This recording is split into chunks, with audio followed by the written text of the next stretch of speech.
I'm worried for our Jewish friends right now. Candace Owens is putting together a narrative that potentially Charlie Kirk's shooter is linked back to Israel. And I'm worried because you don't get to being a white supremacist or a neo-Nazi without leaning heavily on propaganda and on conspiracy theories. Propaganda like that white people are superior genetically, physically, mentally, even though when these things have been studied from an objective scientific standpoint, there's more genetic variation within races than between them. So on top of being a bigoted, awful, racist opinion, it's also false.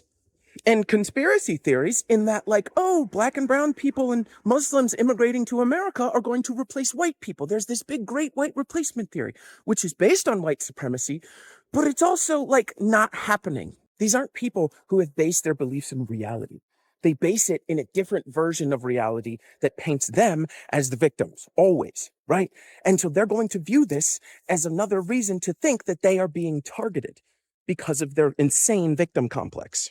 So, like, even if Candace Owens or whoever, who I'm not inclined to believe because she's a serial conspiracy theorist, is able to definitively say that, yes, Israel hired an assassin to kill Charlie Kirk, it doesn't matter. They believe in conspiracy theories as it is. They will believe it anyway. I'm not saying it's false. I'm not saying it's true. I'm saying I need to wait until it's independently verified.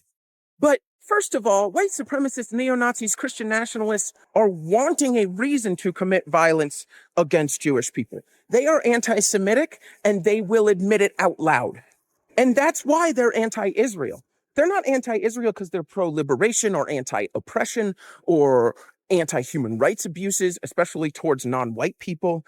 They're anti-Israel because they're anti-Semitic. Not to mention that they lean heavily on the anti-Semitic trope that the Jewish people are controlling everything. So like this idea that Jews could have hired a secret assassin and be pulling the strings behind the scenes on this to eliminate one of their white supremacist buddies isn't that far-fetched to them. And so while most of us who can unlearn propaganda can say like, oh yeah, when you're mad at the state of Israel, you're not mad at the collective Jewish people.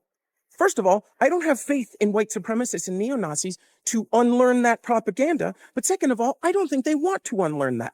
I think they're looking for a reason to commit violence towards Jewish people, and finding out that the state of Israel is potentially targeting white supremacists in America, they will not hold back to commit violence. So like, I'm worried for our Jewish friends right now because these are people who are sitting on the ready to commit violence towards Jewish people, and giving them another conspiracy theory to latch onto is only going to lead to violence.